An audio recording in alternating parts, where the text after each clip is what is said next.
아침에 우리 디도, 빌레몬, 다니엘 우리 앞에 나와서 우리 찬양하는 모습 보면서 그런 생각을 해보았습니다. 내가 저 나이 때 저 정도 신앙생활 했을까? 제가 생각할 때는 저보다 몇 갑절 잘하고 계시는 것 같아요. 제가 볼 때는 가정생활도 저 잘하시는 것 같고, 직장생활도 잘하는 것 같고, 심지어 신앙생활도 저보다 훨씬 더 잘하고 있지 않나, 이런 생각을 좀 생각해 들어봤습니다. 참 주님의 이름으로 여러분을 축복합니다. 오늘 드려지는 이 헌신 예배를 통하여 여러분의 삶 가운데 속에 하나님께 주시는 묵직한 뭔가 하나의 기준이 딱 서게 되는 시간이 되기를 주님의 이름으로 축복합니다. 오늘 말씀의 제목은 깨끗한 삶을 나의 무기로, 이런 제목으로 말씀 전하려고 합니다. 깨끗하고 정직하고 바르고 옳고 의로운 삶을 내 인생의 무기로, 내 인생의 경쟁력으로. 오늘 우리는 디도, 빌레몬, 다니엘, 남성교 헌신 예배 드리는데, 이 말씀을 통해서 우리 믿음의 선배이자 또 우리 믿음의 좋은 모델이 되는 사도 바울을 통하여 우리가 하나님의 일꾼으로 이 땅을 어떻게 살아가야 되는지 함께 생각해 보려고 합니다. 전승에 의하면 사도 바울은 외모가 형편없었다, 이렇게 말합니다. 키는 작았고 등은 굽었고 안짱다리에 코는 매부리 코였다. 그러나 사도 바울의 내면은 굉장했습니다. 그의 신학체계는 너무나 논리정연했고 복음에 대한 이해는 너무나도 깊고 심오했습니다. 근데 외모는 사람들에게 전혀 호감을 주지 못했던 것이지요. 그리고 그 외모 때문에 복음 증거 사역, 목회 사역에도 어려움이 있었습니다. 왜 그렇습니까? 사람들은 외모를 보고 그 사람의 된대미를 판단할 때가 많으니까. 언제가 때가 되어지면 우리 교회도 새로운 담임 목사를 청빙할 텐데, 가장 먼저 여러분들은 뭘 보시겠습니까? 당연히 외모를 먼저 보시겠지요. 그 사람이 어떤 학교를 나왔는지, 어떤 교회에서 사역을 했는지, 그 사람의 키는 어떤지, 그 사람의 얼굴은 어떻게 생겼는지, 말하는 투는 어떠한지, 그런 외모들을 먼저 보지 그 사람의 내면을 보기는 오랜 시간이 필요할 것입니다. 어떤 사람은 외모 때문에 일단 점수를 따고 들어가기도 합니다. 정말 부러운 사람이지요. 외모에 따라 고용에서도 차이가 나고 연봉에서도 차이가 난다는 연구 결과가 실제로 있습니다. 사람들은 잘생긴 사람을 보면 왠지 마음도 착할 것 같고, 예쁜 사람을 보면 그 마음도 예쁠 거라고 생각하기도 하고, 일단 점수를 따고 들어가는 면이 굉장히 많아요. 근데 어떤 사람은 외모 때문에 일단 점수를 잃고 들어가기도 합니다. 그 외모 때문에 오랜 시간을 놓고 보지 않으면 그 사람의 진가를 못 보는 경우도 허다하지요. 그런 면에서 사도 바울은 일단 점수를 잃고 들어가는 사람이었다, 이렇게 말할 수 있습니다. 사도 바울은 외모뿐만 아니라 그 삶의 형편 역시도 사람들의 인정을 받기에는 많이 부족해 보였습니다. 이 세상의 기준으로 보면 실패한 목회자처럼 보였어요. 한 곳에 정착하여 목회하지도 못하고 늘 돌아다니기만 합니다. 매를 맞기도 하고 굶주리기도 하고 온갖 고생을 다 하는데 사람들에게는 인정을 받지는 못합니다. 외모로만 보면 정말 실패한 사람처럼 보이는 것이지요. 사람들은 바울 사도가 어떤 사람인지 알아보기도 전에, 그가 전하는 복음이 무슨 내용인지 들어보기도 전에 바울의 외모만 보고 평가하기도 했습니다. 저렇게 한 곳에 정착하지도 못하고 떠돌아다니고 많은 고난을 당하는 것을 보면 저 사람에게 무슨 문제가 있지 않을까, 이렇게 생각한 거예요. 그래서 오늘 본문을 보면 사람들이 인정해 주지 않으니까 스스로 자신을 자천한 걸 보게 되었습니다. 나는 하나님으로부터 부름받은 그리스도의 일꾼이다. 아무도 말을 안 해주니까 자기 스스로 말하는 것입니다. 그리고 내가 왜 하나님의 일꾼이라고 말할 수 있는지 그 이유를 오늘 본문에서 여러 가지로 증명하는 것을 보게 되어져요. 좀 초라하지 않습니까? 다른 사람들이 아무 말도 안 해주니까, 오히려 곡해하니까, 폄훼하니까 자기 스스로를 증명하면서 자천을 해야 되는 그런 모습을 보여주는 것이지요. 바울은 먼저 제가 왜 이런 고생을 하며 살아가고 있는지 그 이유를 말하는데 3절입니다. 우리가 이 직분이 비방을 받지 않게 하려고 무엇이든지 아무에게도 거리끼지 않게 하고. 참 귀한 말씀이에요. 목회하면서 이 말씀을 얼마나 되새기고 되새긴지 모릅니다. 이 구절만 놓고 보면 바울이 염려했던 것은 고난이나 박해나 핍박 이런 게 아니었습니다. 바울이 염려했던 것은 내가 전하는 복음을 들어보기도 전에 사람들이 복음을 전하는 내 삶을 보고 마음을 닫는 것, 그걸 염려한 거예요. 복음을 듣고 나서 이것이 진리인지 그렇지 않은지 판단하는 것이 아니라 복음을 전하기도 전에 내가 살아가는 모습을 보고 고개를 돌려버릴까 봐 그게 염려스러운 거예요. 그래서 무엇에든지 아무에게든지 거리낌이 되지 않도록 흠잡을 데 없게 하도록 애를 써왔다는 것입니다. 바울의 이 마음이 뭔지 아실 거예요. 복음의 거리낌이 되지 않기 위하여, 우리가 흔히 하나님의 영광 가리지 않기 위하여 억울해도 참고 분해도 견디고, 주님의 몸된 교회를 위하여 하고 싶은 말이 있을 때에도 입을 닫아버리고.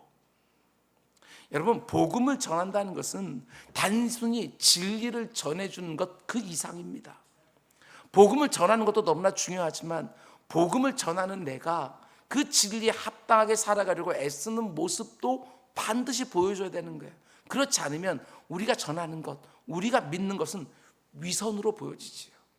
우리가 전하는 말 따로, 내가 살아가는 말 따로, 그러면 위선적이다, 이런 비난을 받기 마련입니다. 바울 사도는 자신의 삶이 위선적인 삶이 되지 않도록 극히 조심했다는 것이지요. 자신이 전하는 복음과 자신이 살아가는 삶이 할 수 있는 일치되도록, 그래서 아무도 내가 전하는 복음에 대하여 흠을 잡지 못하게 하기 위하여 모든 것에 조심했다는 것입니다. 내가 근사한 사람이라는 것 드러내기 위해서가 아니라 오직 복음 때문에. 제가 목회하면서 깨닫는 것 중에 하나는 좀 재밌는 말인데, 담임 목사가 싫으면 교회 생활도 불행해집니다. 담임 목사가 좋아야 교회 생활도 행복하게 되어지는 거예요. 저도 마찬가지입니다. 여러분이 좋아야 목회가 행복해져요. 사도 바울도 그렇게 생각했던 것 같습니다. 아무도 내가 하고 있는 복음 사역에 흠을 잡을 만한 일이 없게 하려고. 나를 싫어하게 되었으면 이 복음 증거할 때 많은 장애가 될까 봐 무슨 일에든지 누구에게든지 거리낄 만한 것을 주지 않으려고 나는 나름 조심하고 삼가면서 하나님의 일을 지금까지 해왔다고 그렇게 말하는 것입니다. 담임 목사인 저를 위해서 꼭 기도해 주시기 바랍니다. 담임 목사가 제가 싫어서 교회 생활이 불편해지는 분이 없도록 저를 위해서 꼭 기도해 주시기 바랍니다. 단지 담임 목사인 저만의 문제가 아니라 여러분 모두의 문제이기도 합니다. 내가 의도하든 의도하지 않든 우리 모두가 다 지금 누군가에게 복음을 대표하는 자리에 있다, 이렇게 보면 틀림없습니다. 내가 살아가는 모습 때문에 내 배우자나 내 자녀가 신앙생활과 교회생활에 거리낌이 생기지 않도록, 내가 살아가는 모습 때문에 일터에서 함께 일하는 사람들이 신앙과 교회에 거리낌이 되지 않도록 전 무슨 일을 하든지 누구에게든지 조심하며 삼가며 살아가는 것이지요. 특별히 오늘 우리가 살아가는 이 시대에 이 모습이 얼마나 중요한지 모릅니다. 우리 사회가 기독교를 향하여 그렇게 호락호락하지 않습니다.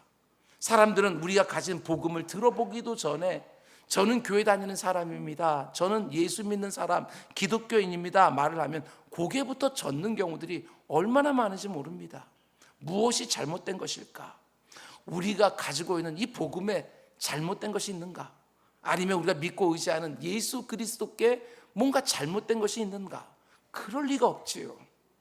복음을 가졌다고 말을 하고 그 예수 그리스도를 믿는다고 말하는 사람들의 잘못된 삶, 그것 때문에 복음을 거절하고 예수를 거절하고 교회를 멀리할 때가 훨씬 더 많은 것이지요. 문제는 복음이 아니라 우리들입니다. 내 자신이 문제일 때가 너무너무 많습니다.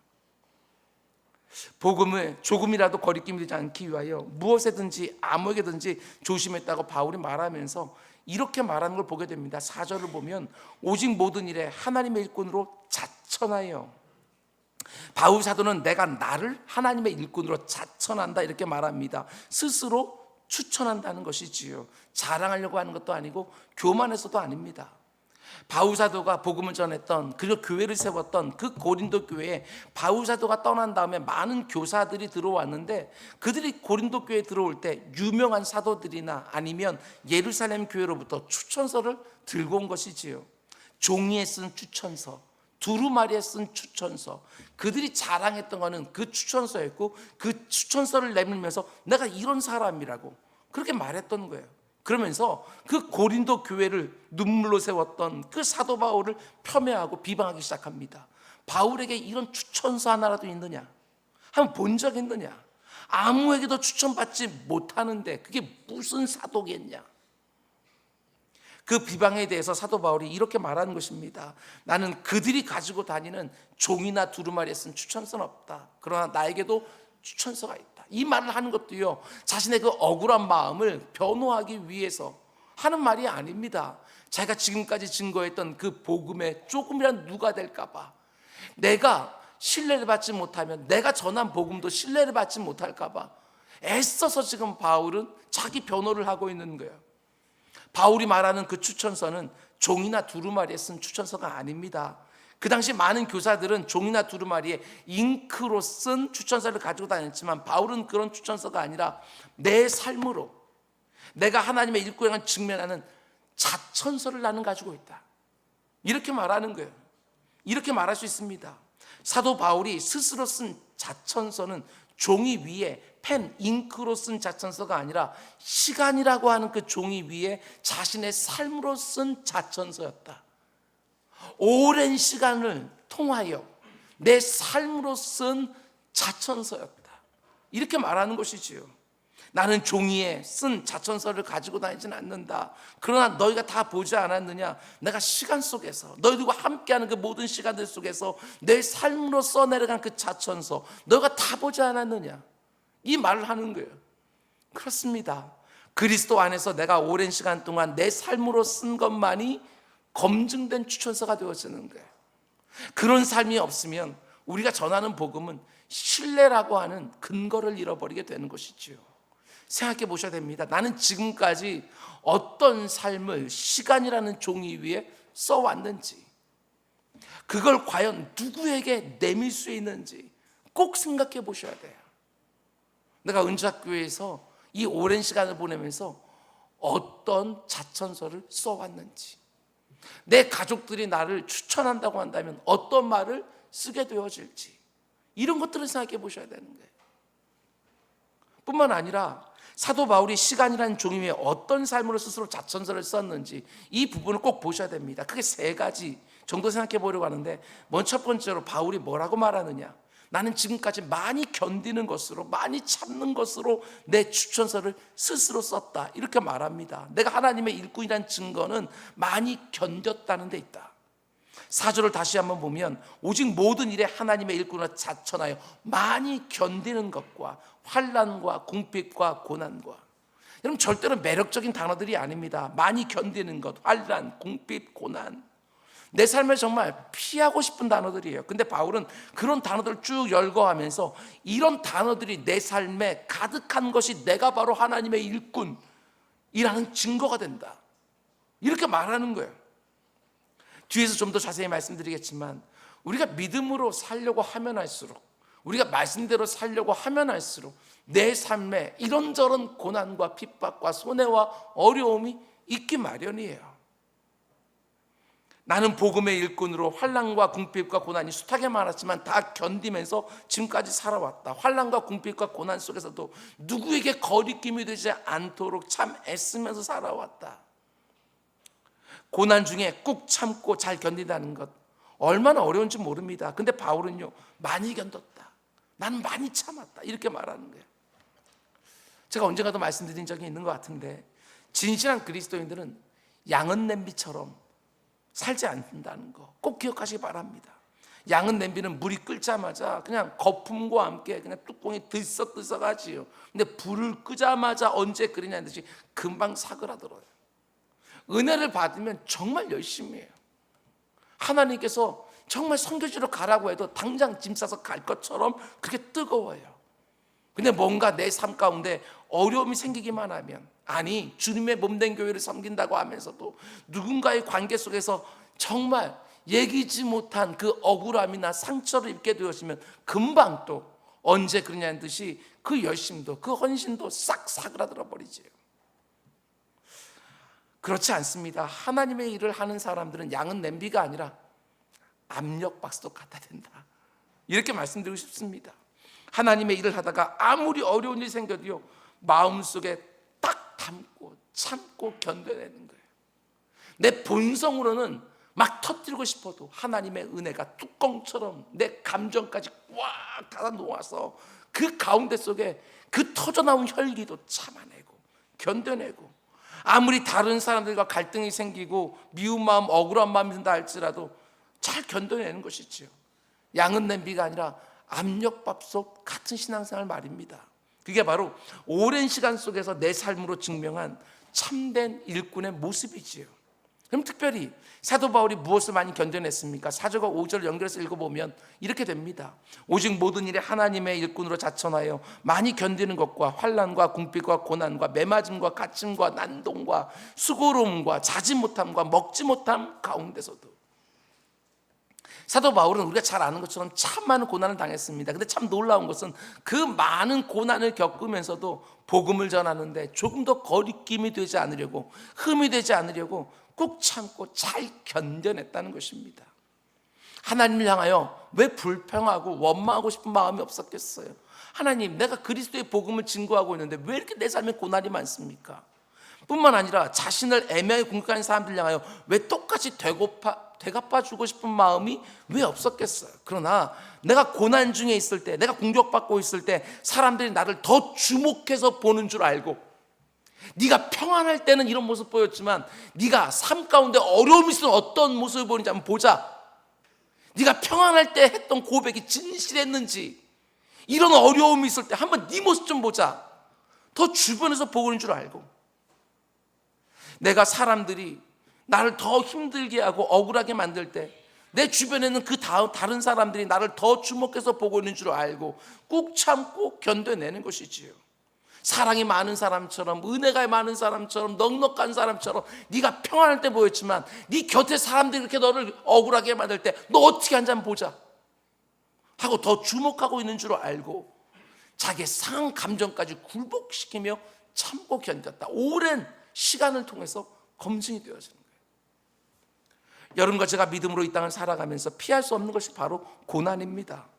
믿음으로 안 살면 얼마든지 안 당할 수 있는 고난도 우리는 당해요. 주님의 몸된 교회를 위하여 열심히 일하지 않으면 얼마든지 안 당할 수 있는 고난인데 우리는 그걸 당하는 거예요. 열심히 섬기기 때문에. 예외 없습니다. 반드시 믿음 때문에, 열심 때문에 당하는 고난이 있어요. 필수입니다. 이상한 일이 아니라. 믿음으로 이 땅 생활을 사는데 열심히 주님의 몸된 교회를 섬기는데 왜 고난이 있고 왜 억울한 일을 당할까? 다른 이유가 아닙니다. 우리가 잘 아는 것처럼 의인 없나니 하나도 없다. 이 세상에 살아가고 있는 모든 인생들이 다 죄인이라고. 한 사람의 예외도 없이 너도 죄인이고 네 주변에 있는 사람도 다 죄인이고. 그런데 어떻게 네가 믿음으로 살려고 할 때 네 스스로 부대끼는 것 외에 다른 사람들을 통하여 어려움 당한 일이 왜 없겠냐? 이렇게 말하지요. 천성적으로 하나님을 거역하고 있는 사람들 사이에 살고 있는데 네가 하나님이 원하시는 삶을 살려고 할 때 왜 어려움이 없겠느냐? 너무 당연한 거라고. 베드로 사도는 말합니다. 불시험이 올 때 이상한 것으로 여기지 마라. 뿐만 아니라 주님의 몸된 교회 안에 모여있는 그 사람들은 자기를 스스로 죄인이라고 고백하는 사람들이 모여있는 거예요. 영화의 단계로 들어간 사람들이 아니라 여전히 성화 과정에 있는 사람들, 만들어져 가는 사람들, 그 사람들이 다 있는데 그 사람들과 함께 부대끼면서 그 가운데 어려움 당하는 거, 그걸 왜 이상하게 보냐는 거예요. 그때 우리 주님 다 보셔서 아시지 하고 꼭 참고 잘 견디라는 것입니다. 그게 바로 이 땅을 살아가는 그리스도의 능력이고 하나님의 일꾼의 모습인 거예요. 그래서 우리가 많이 경험한 것처럼 참고 견디는 게 얼마나 어려운지 모릅니다. 정말 어려워요. 조금만 어려운 일을 당하기만 하면 그걸 참고 견디기가 너무너무 어렵습니다. 그러나 우리 주님의 모습을 보십시오. 로마 군인들에게 체포되는 그 순간에 수자했던 베드로가 품에서요 어둡지 않은 그 어부의 칼, 금을 다듬는 데 쓰는 그 칼을 꺼내서 휘두르기 시작해요.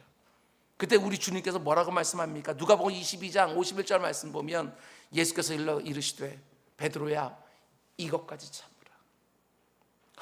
이번에 말씀 준비하는데 왜 이 말씀이 왜 이게 강력하게 다가오는지 모르겠어요.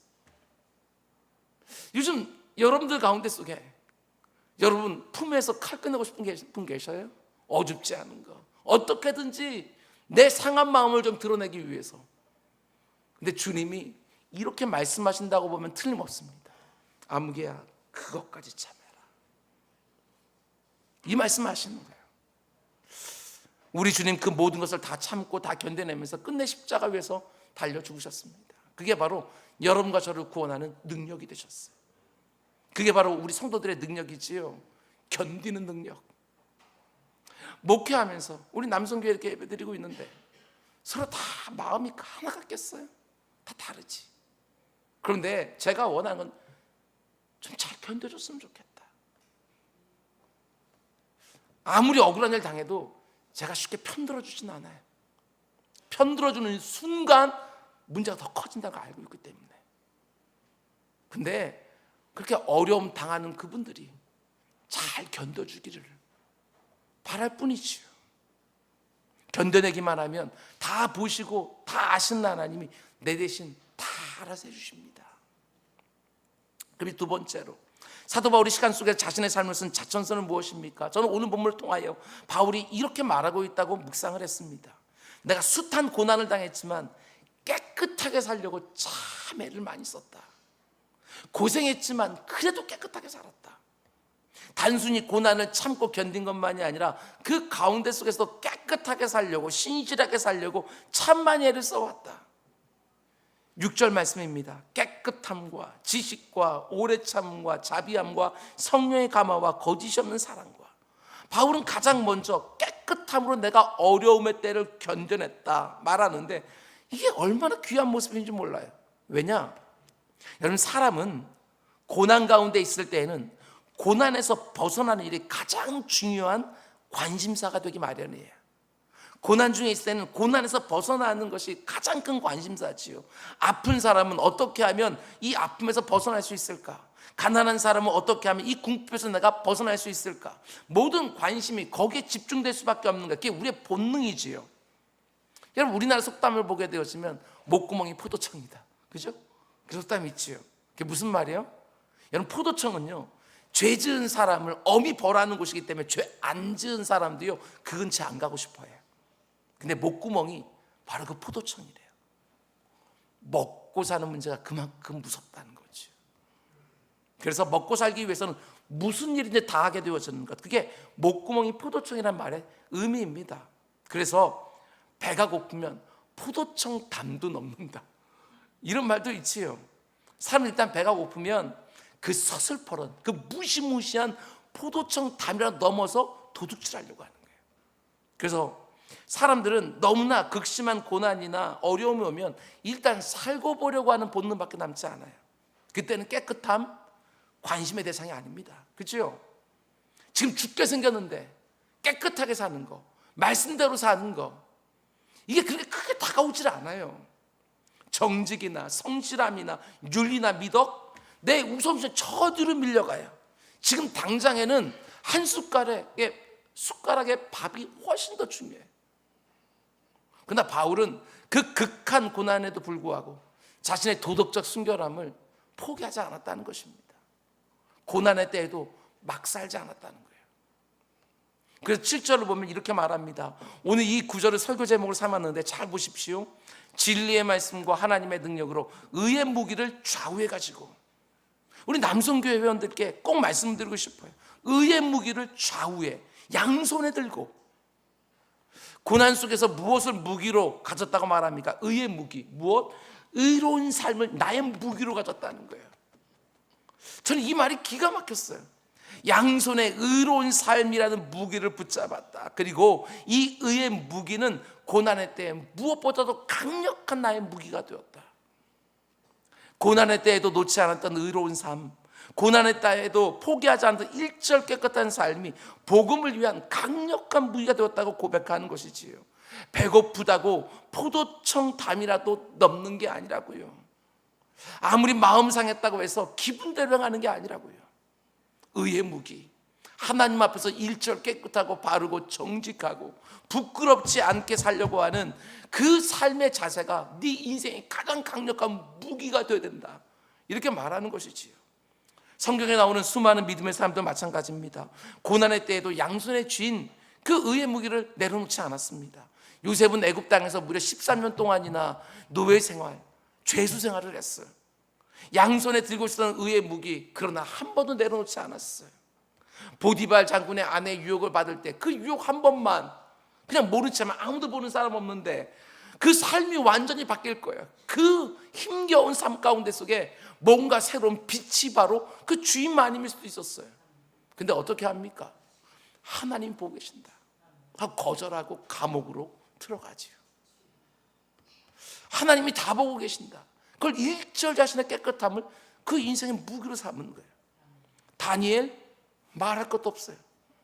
그를 대적한 사람들이 그 일상을 샅샅이 뒤졌습니다. 꼬투리 잡으려고 정말 일거수일투족을 다 감시를 했어요. 그런데 하나님께 시간을 정하여 기도하는 것 외에는 꼬투리 잡을 만한 게 없었던 것이지요. 다니엘서 6장을 보게 되었으면 이에 총리들과 고관들이 국사에 대하여 다니엘을 고발할 근거를 찾고자 하였습니다. 한두 사람이 그냥 붙여 사는 게 아니라 총리들과 고관들이, 그럼 그 사람 수하에 있는 사람까지 모든 사람이 다 지켜보고 있는 거예요. 근데 저는 이 말이요, 더 다가오는 게 우리 남성교회 회원들 헌신 예배라서 그런 것 같아요. 여기 보면 국사에 대하여, 무슨 말이죠? 다니엘이 자기가 맡은 일에 대하여 흠을 잡으려고, 뭔가 부정한 일이 있지는 않을까, 청탁받은 일이 있지 않을까, 아니면 잘못 판단한 게 있지는 않을까 하고 샅샅이 뒤지는 거예요. 그런데 아무 근거, 아무 허물도 찾지 못하였으니 이는 그가 충성되어 아무 그릇됨도 없고 아무 허물도 없음이었더라. 모든 사람들이 샅샅이 뒤지는데도 아무런 그릇됨도 아무런 허물 찾지 못했다. 어떻게 이럴 수 있었을까?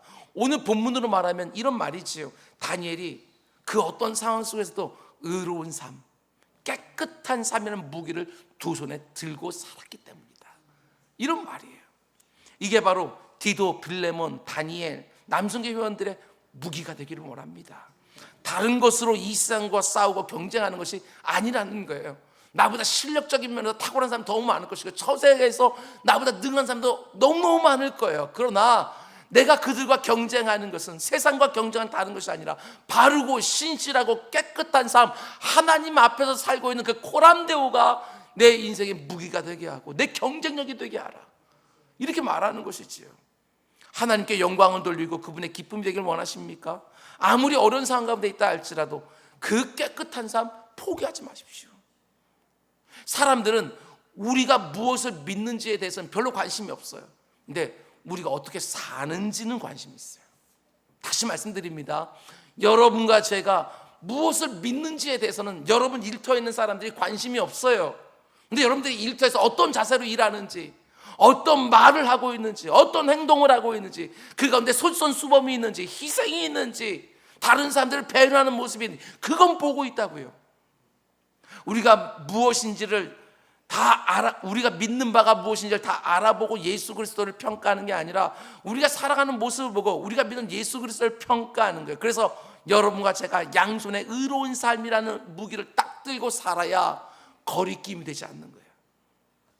디도, 빌레몬, 다니엘, 남성교회, 우리 여러분 이 땅을 살아가는 동안 그 어떤 상황 속에 있다 할지라도 그 누구 앞에 서 있든지, 교회에서든지 일터에서든지 가정에든지 돈을 벌든지 자녀를 양육하든지 바르고 신실하고 일절 깨끗한 의로운 삶이라는 무기 단 한순간도 내놓지 않게 되기를 주님의 이름으로 축원드립니다. 그럼 이제 마지막 세 번째로, 사도 바울이 오랜 시간 동안 자신의 삶으로 쓴 자천서에는 또 어떤 내용이 기록되어 있는가? 저는 이렇게 묵상했어요. 그의 역설적인 삶, 그게 그의 자천서에 빼곡하게 기록되어 있을 것이다. 오늘 본문을 보면 정말 그래요. 그의 역설적인 삶, 이게 무슨 의미지요? 8절에 10절 말씀 보면 사도 바울이 자기가 지금까지 이렇게 살았다고 말을 합니다. 영광과 욕됨으로 그러했으며 악한 이름과 아름다운 이름으로 그러했느니라. 우리는 속이는 자 같으나 참되고 무명한 자 같으나 유명한 자요, 죽은 자 같으나 보라 우리가 살아있고, 징계를 받는 자 같으나 죽임을 당하지 아니하고, 근심하는 자 같으나 항상 기뻐하고, 가난한 자 같으나 많은 사람을 부유하게 하고, 아무것도 없는 자 같으나 모든 것을 가진 자로다. 이 말씀 보면 무려 7번이나 뭐뭐 같으나 사실은 뭐뭐하고, 다시 말씀드립니다. 뭐뭐 같으나 사실은 뭐뭐하고, 이런 역설적인 표현들을 사용하고 있어요. 그리스도인들의 삶에는 이런 역설적인 모습들이 들어있다는 것입니다. 내 눈에 보기에는 뭐뭐 같지만 실제로는 뭐뭐라고 하는 것, 외모로 볼 때는 뭐뭐 같지만 그러나 그 삶의 밑바닥을 보게 되어지면 실제로는 뭐뭐, 이런 역설적인 모습이 들어있는 거예요. 특별히 바울 사도는 맨 마지막에서 이렇게 강조합니다. 가난한 자 같으나 많은 사람을 부유하게 하고, 아무것도 없는 자 같으나 모든 것을 가진 자로다. 기가 막힌 말씀이에요. 바울은 지금 이렇게 자기 삶을 스스로 바라보고 있는 것입니다. 얘들아, 내가 아무것도 없는 것 같지? 아니다. 난 모자란 게 없어. 나는 모든 것을 다 가지고 있어. 내가 가난한 것 같지? 아니, 나는 다른 사람들을 부유하게 할 정도로 모든 것을 다 가지고 있어. 이런 말이에요. 실제로 사도 바울은 가난했습니다. 가진 게 별로 없었어요. 그러나 마치 모든 것을 넘치게 가진 사람처럼 다른 사람들을 부유하게 하며 살았던 것이지요. 그렇습니다. 사도 바울이 만나는 사람들마다 그들이 바울을 통하여 천국을 경험합니다. 바울이 전하는 복음을 듣고 사람들이 영원한 생명을 얻게 되죠. 그것만큼 다른 사람들을 부유하게 하는 일이 또 어디 있겠어요. 그런데 그게 바로 이 땅을 살아가는 성도들의 정체성이라는 것입니다. 정체성. 아무것도 외모로 볼 때는 아무것도 가진 것이 없는 사람 같지만 내가 만나는 모든 사람들을 한없이 부유하게 만들어주는 사람, 그 역선적인 삶을 사는 부름받은 사람들이 바로 여러분과 저라는 것입니다. 성도라는 거예요. 여러분, 어떤 사람들은요, 내가 부유하게 되려고 다른 사람들 가난하게 만들어요. 여러분 주변도 있지요. 내가 잘 살기 위해서 남을 해코지하고요, 아픔을 줘요. 내 인생에 불을 쌓아가면서 수많은 사람들 눈물을 흘리게 하고 억울하게 하고 손해보게 하는 사람 너무너무 많아요. 아니, 점점 더 많아지는 것 같아요. 그런 사람들은 부유한 자 같으나 사실은 많은 사람들을 가난하게 하는 자에 불과한 거예요. 그런데 바울은 달랐습니다. 가난한 자 같으나 많은 사람들을 부유하게 하면서 이 땅을 살아온 거예요. 그게 바로 하나님의 일꾼들이 살아가는 모습이지요. 우리 주님의 공생애를 사도 바울이 이렇게 한 문장으로 요약하는 걸 보게 되었습니다. 고린도후서 8장 9절. 우리 주 예수 그리스도의 은혜를 너희가 알거니와 부유하신 이로써 너희를 위하여 가난하게 되심은 그의 가난함으로 말미암아 너희를 부유하게 하려 하십니다. 조금 더 손해보면 어때요? 조금 더 가난해지면 어때요? 우리 주님 뒤를 따라간다고 말하면서도 왜냐면 어떻게 하든지 손해 안 보려고 하고, 어떻게 하든 내 억울함은 다 풀어야 되고, 어떻게 하든지 다른 사람보다 한 걸음이라도 앞서가야 되고. 아니, 우리 주님은 우리를 밑에서 낮아지면서 쭉 위로 올려줘서 하나님의 아들이라는 그 지위도 허락하여 주시고, 그분이 모든 하늘에 있는 모든 것들 그것을 다 포기해서 가난하게 되심으로 우리를 이렇게 부유하게 하늘나라의 상속자로 삼아주셨는데, 우리는 그분의 뒤를 따라간다고 하면서도 이런 삶을 제대로 살아가지 못하게 되어지는 거예요. 누군가가 나를 통하여 그의 인생이 변했다고 한다면 그것보다 더 의미 있고 가치 있는 인생이 어디 있겠어요? 누군가가 내가 가진 복음을 통하여 지옥에 떨어질 운명에서 영원한 천국에 들어가게 되었다고 한다면 그것보다 그 사람을 부유하게 한 게 또 어디 있겠냐고요. 오늘 헌신 예배를 드리는 디도, 빌레몬, 다니엘, 남성교 회원들 꼭 이렇게 살아주시기를 부탁을 드립니다. 첫 번째, 무엇에든지 아무에게도 거리낌이 되지 않도록 사십시오. 거리낌이. 내가 살아가는 모습 때문에 내 배우자나 내 자녀가 신앙생활과 교회생활에 거리낌 되지 않도록, 내가 살아가는 모습 때문에 일터에서 함께 일하는 사람들이 신앙과 교회에 거리낌 되지 않도록 정말 무슨 일 하든지 누구에게든지 조심하며 삼가며 삽시다. 두 번째, 내가 어떤 사람인지는 종이에 펜으로 쓴 추천서가 말해주는 게 절대로 아닙니다. 오랜 시간 동안 내 삶으로 스스로 쓴 추천서. 그게 진짜지요. 양은 냄비는 그저 부글부글 끓다가 이내 어려움만 만나면, 나를 힘들게 하는 사람만 만나면 금방 식어버리는 헌신, 이제 더 이상 안 됩니다. 저는 우리 디도, 빌레몬, 그리고 우리 다니엘, 우리 남성교회 성교회들이 묵직하고 좀 견고했으면 좋겠어요. 주변에서 목사가 딱 보더라도 정말 억울하겠다, 저 사람 정말 힘들겠다, 그런 순간에도 기가 막히게 그 자리 딱 지키면서 참고 견디면서 하나님 앞에 다 해결하고, 그리고 나서도 또 다른 사람들을 섬기는, 좀 그렇게 강하고 견고한 사람들 되었으면 좋겠어요. 조금만 일하면 발끈발끈하면서 이게 옳은 거 아니냐, 이게 뭐냐, 아니 그런 거는 딴 사람들이 해도 충분하지만, 여기 있는 우리 이제 막 올라오는 우리 교회 기둥으로 점점 빚어가고 있는 우리 이 앞에 있는 우리 남성교회원들, 그렇게 교회 생활하지 마시고, 그렇게 일터에서 일하지 마시고, 관계하지 마시기 바랍니다.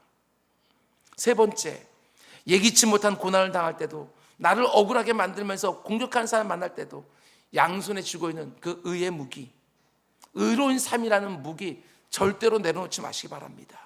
내가 어려움을 당할 때 내 곁에 있는 사람들이, 내 배우자가, 내 자녀들이 나를 더 집중해서 보고 있는 줄 알고 일절 깨끗하고 신실하고 거룩하게 사시기 바랍니다. 힘들다고, 어렵다고 막 살고, 마음이 상했다고 품에서 칼을 꺼내서 휘두르는 일 절대로 하지 마시기 바랍니다. 마지막 네 번째, 역설적인 삶을 사시기 바랍니다. 가난한 자 같으나 많은 사람들 부유하게 하고, 아무것도 없는 자 같으나 모든 것을 가진 자처럼 사시기 바랍니다. 너무 뻔한 인생 말고 역설적인 삶이 무엇인지, 가난하다고 해서 위축되지도 마시고, 아무것도 없다고 해서 아무것도 못하는 것처럼 생각하지도 마시고, 내가 만나는 사람들에게 이 세상은 줄 수 없는 가장 값비싼 예수 그리스도를 줄 수 있는 줄 알고, 내가 살아가는 그 모습으로 예수 그리스도의 복음이 얼마나 놀라운 것인지 그것들을 얼마든지 드러낼 수 있는 줄 알고, 다른 사람들 복되게 하고 부유하게 하면서 이 땅을 살아가는 디도, 빌레몬, 다니엘 회원들 꼭 되어주시고, 하나님의 일꾼으로 살아가는 이 자리에 있는 모든 분들 다 되시기를 주님의 이름으로 축원드립니다. 우리 시간 오늘 말씀 사랑하는 찬양하기를 원합니다.